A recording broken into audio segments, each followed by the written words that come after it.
असलाकुम मेरे तो भराओ की हाल है। ठीक हो से ठीक है। उम्मीद है सब लोग ठीक होवोगे, खैरियत नाल होवोगे ते फिट फाट होवोगे। मैं एक दफ़ा फिर आ गया तुहाडे अपने चैनल शानी 99 तो ते अज दी अपडेट कुछ आइंदी है कि कल तो मैं वीडियो अपलोड की सी मकान वास्ते। ते मकान दा ते अल्लाह जी ने कीता, बड़ा शुक्र उस रब दी ज़ात दा। ते वो भाई साहब सन जेह्ड़े जिन्हों ने मकान का दसिया, अल्लाह पाक उन्होंने शुक्र, अल्लाह पाक उन्होंने सेहत जिंदगी दे, अल्लाह पाक उन्होंने कामयाबियां अता करे। तो कल वीडियो दे थल्ले एक भाई का कमेंट आया सी, तो वो कमेंट जोड़ा ना मैं थंबनेल ते ला दांगा। तो भाई ने कहा सी कि भाई जान तुसी जोड़ा ना एक कमरे की इंफॉर्मेशन दसनी है कि एक कमरे का जोड़ा किराया ना वो कितना है स्पेन दे विच। ते भाई जी ये मुख्तलिफ जगह आ जांदियां ने, मुख्तलिफ रिहाइशां आ जांदियां ने, ये रिहाइश का हिसाब है। तो जेह्ड़े ते पाकिस्तानी बंदे एक डेरे ते मिसाल के तौर पर 4 5 या 6 बंदे रहिंदे ने पे, वो फिर डिवाइड हो जाता है कमरे का किराया। वो खर्चा पानी पा के तकरीबन 150 रुपया बन जाता है या 200 रुपया बन जाता है जिथे ज़्यादा बंदे रहिंदे ने पे। तो जिथे थोड़े बंदे रहिंदे ने पे उत्थे फिर ऐटोमैटिक तुहानूं पता होंदा है मकान का किराए का जो हिसाब किताब होंदा है वो सारिਆਂ ने एक दूजे ते डिवाइस कर लेंदे ने। तो वो फिर किसी ते जे अगर थोड़े बंदे होन तो फिर 2 250 बन जाता है। खान पीन जोड़ा वो कर कुर के इतना कोई होंदा है, उहदे तो ज़्यादा नहीं होंदा।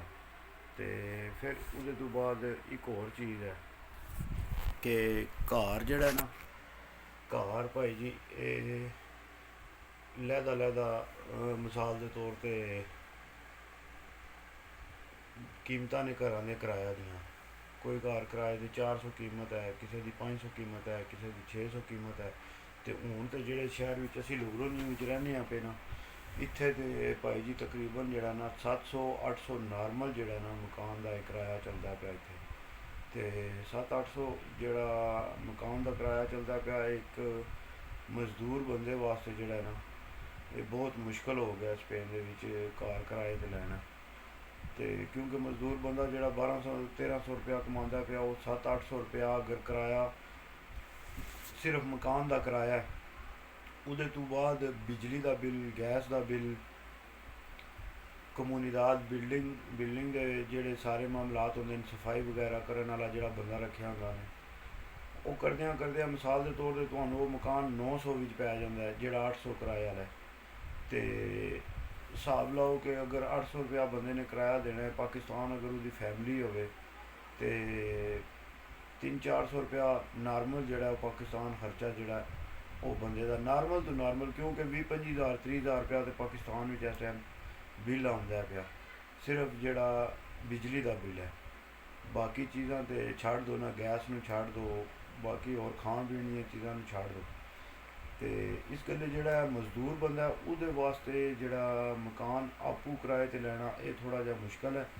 तो उहदे तो बाद जोड़ा हुण इन्हां ने दिनों दिन ज़्यादा सख्ती करते हैं पे मकाना ते, वो इस वजह तो सख्ती करते हैं पे क्योंकि भाई जी तकदे न पे कि जेड़ा हुण बंदा अगर मकान कोई किराए ते लैंदा ना पिया, उन्होंने फिर मालक मकान जोड़ा वो अपनी मर्जी नाल कढ़ नहीं सकता।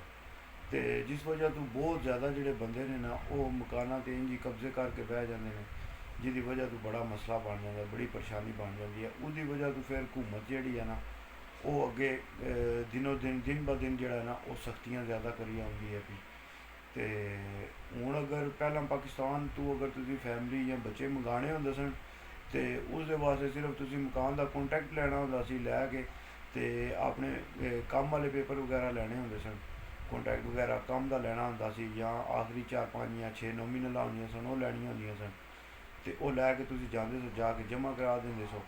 तो इन्फॉर्मेट जी होंदी सी मकान की, जोड़ा घर तुम लैंदा है वो आके चैक करके जाते हैं हुकूमत वाले, हाँ भाई इतने आया इतने बंदे रह सकते हैं, जितने बंदे अप्लाई कर रहे हैं, एक बंदा 2 बंदे 4 बंदे, तो वो इंज करके फिर थोड़े इन्फॉर्मे पास हो जाते सन। फिर उसके तो बाद थोड़ी जी फैमिली है ये पाकिस्तान तो आ सकती थी। मगर हूँ इन्होंने ये कानून चेंज कर छड़िया कि तुसी कॉन्टैक्ट मकान का लैना है, लैन तो बाद फिर जोड़ा मालक मकान है, मालक मकान ने अपनी रेजिडेंसी की फोटोकापी दे के उसके थल्ले वर्के ते लिख के देना इजाज़त ਕਿ ਮੈਨੂੰ ਕੋਈ ਮਸਲਾ ਨਹੀਂ, ਅਗਰ ਇਹਦੇ ਬੱਚੇ ਆ ਕੇ ਇੱਥੇ ਰਹਿਣਾ ਚਾਹੁੰਦੇ ਨੇ ਤੇ ਉਹ ਰਹਿ ਸਕਦੇ ਨੇ। ਸਮਝੋ ਕਿ ਇੱਕ ਕਿਸਮ ਦਾ ਅਥਾਰਟੀ ਲੈਟਰ ਹੋ ਜਾਣਾ ਮਾਲਕ ਦੇ ਵੱਲੋਂ।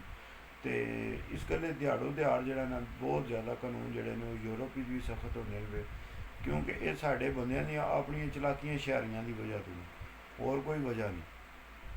ਇੱਕ ਬੰਦੇ ਨੇ ਕੰਟੈਕਟ ਕਰਾਇਆ ਤੇ ਅੱਗੋਂ ਪਤਾ ਨਹੀਂ ਕਿਤਨਿਆਂ ਬੰਦਿਆਂ ਨੇ ਪਦਰੋਨ ਕਰਾਈ ਹੈ, ਕੋਈ ਪਤਾ ਹੀ ਕੋਈ ਨਹੀਂ। ਹੁਣ ਅਗਰ ਪਦਰੋਨ ਵੀ ਤੁਸੀਂ ਕਰਾਣੀ ਹੈ ਨਾ, ਤੇ ਤਾਂ ਵੀ ਜਿਹੜਾ ਮਾਲਕ ਦੀ ਜਿਹੜੀ ਹੈ ਉਹ ਪਰਮਿਸ਼ਨ ਲੈਣੀ ਜੇ, ਤੇ ਫਿਰ ਤੁਹਾਡਾ ਜਿਹੜਾ ਨਾ ਉਹ ਹੋਵੇਗੀ ਪਦਰੋਨ ਹੋਵੇਗੀ, ਵਰਨਾ ਉਹਦੇ ਤੋਂ ਇਲਾਵਾ ਬਹੁਤ ਮੁਸ਼ਕਿਲ ਹੋ ਗਿਆ ਪਦਰੋਨ ਕਰਾਉਣਾ ਵੀ ਹੁਣ ਯੂਰਪ ਦੇ ਵਿੱਚ। ਇੱਥੇ ਖਾਸ ਕਰ ਸਪੇਨ ਲੋਗਰੋਨੀਆ ਵਿੱਚ ਬਹੁਤ ਮੁਸ਼ਕਿਲ ਹੋ ਗਿਆ। ਤੇ ਉਹਦੇ ਤੋਂ ਬਾਅਦ ਭਾਈ ਜੀ, ਜੇ ਅਗਰ ਤੁਸੀਂ ਮਕਾਨ ਆਪਣਾ ਕਿਰਾਏ 'ਤੇ ਲੈਣਾ, ਫਿਰ ਉਹਦੇ ਵਾਸਤੇ 3 ਨੋਮੀਨਲਾਂ ਜਿਹੜੀਆਂ ਨੇ ਆਖਰੀ ਜਿਹੜੀਆਂ ਨੇ, ਤੇ ਹੁਣ ਤਾਂ ਭਾਈ ਜੀ 1800 ਯੂਰੋ ਦੀ ਨੋਮੀਨਲ ਮੰਗਦੇ ਨੇ ਵੀ ਮਕਾਨ ਕਿਰਾਏ 'ਤੇ ਲੈਣੇ ਵਾਸਤੇ। 1800 ਯੂਰੋ, 1800 ਯੂਰੋ ਦੇ ਭਾਈ ਜੀ ਹਾਲਾ ਜੀ ਦਾ ਘਰ ਨਹੀਂ, ਤੇ ਨਾ ਕੋਈ ਭਰਦਾ ਨੋਮੀਨਲ 1800। ਬਹੁਤ ਘੱਟ ਕੋਈ ਸ਼ਾਦਰ ਨਾਦਰ ਖੈਫੇ ਹੋਣ ਜਿਹੜੇ 1800 ਨੋਮੀਨਲ ਭਰਦੇ ਹੋਣ ਪਏ, ਨਹੀਂ ਤੇ ਕੋਈ ਬੰਦਾ ਵੀ 1800 ਨੋਮੀਨਲ ਭਰਦਾ ਹੀ ਕੋਈ ਨਹੀਂ।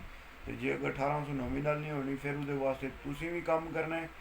ਤੇ ਜੇ ਅਗਰ ਤੁਹਾਡਾ ਕੋਈ ਬੱਚਾ ਹੈ ਤਾਂ ਠੀਕ ਹੈ, ਜੇ ਨਹੀਂ ਤੇ ਤੁਹਾਡੀ ਬੀਵੀ ਨੂੰ ਵੀ ਨਾਲ ਕੰਮ ਕਰਨਾ ਪਵੇਗਾ। 2 ਨੋਮੀਨਲਾਂ ਹੋਣਗੀਆਂ ਤੇ ਫਿਰ ਤੁਹਾਨੂੰ ਜਿਹੜਾ 700-800 ਕਿਰਾਏ ਵਾਲਾ ਮਕਾਨ ਜਿਹੜਾ ਉਹ ਤੁਹਾਨੂੰ ਮਿਲ ਸਕਦਾ, ਵਰਨਾ ਉਹਦੇ ਤੋਂ ਬਗੈਰ ਬੜਾ ਮੁਸ਼ਕਲ ਹੈ। ਤੇ ਬਾਕੀ ਉਹਦੇ ਤੋਂ ਇਲਾਵਾ ਤੇ ਇੰਨੀ ਕੋਈ ਖਾਸ ਗੱਲ ਨਹੀਂ ਸੀ। ਇਹ ਹੀ ਯਾਰ ਦੋਸਤ ਵੀਰ ਭਰਾ ਨੇ ਜਿਹਨੇ ਪੁੱਛਿਆ ਸੀ ਕਿ ਕਮਰੇ ਦੀ ਜਿਹੜੀ ਅਪਡੇਟ ਤੁਸੀਂ ਦੱਸਣੀ ਹੈ, ਤੇ ਉਹ ਅਪਡੇਟ ਤੁਹਾਡੇ ਨਾਲ ਸ਼ੇਅਰ ਕਰ ਦਿੱਤੀ ਹੈ। ਕੰਮ ਦੀ ਅੱਜ ਮੈਂ ਅਪਡੇਟ ਵਲੌਗ ਕੋਈ ਨਹੀਂ ਬਣਾਇਆ ਸੀ ਕੰਮ ਤੇ ਕੰਮ ਤੋਂ ਆ ਕੇ ਬਾਹਰ ਵੀ ਕੋਈ ਨਹੀਂ ਗਿਆ, ਘਰ ਹੀ ਸੀ ਰੋਟੀ ਸ਼ੋਟੀ ਖਾ ਕੇ। ਤੇ ਹੁਣ ਦਿਲ ਇਹ ਹੀ ਹੈ ਬਈ ਅਗਲੇ ਘਰ ਦੀ ਜਿਹੜੀ ਹੈ ਨਾ ਉਹ ਜਾ ਕੇ ਆਸਤਾ ਆਸਤਾ ਤਿਆਰੀ ਕੀਤੀ ਜਾਏ, ਕਿਉਂਕਿ 1 ਤਰੀਕ ਨੂੰ ਉਹਨਾਂ ਨੇ ਘਰ ਛੱਡ ਕੇ ਦੂਸਰੇ ਘਰ ਵਿੱਚ ਆ ਜਾਣਾ।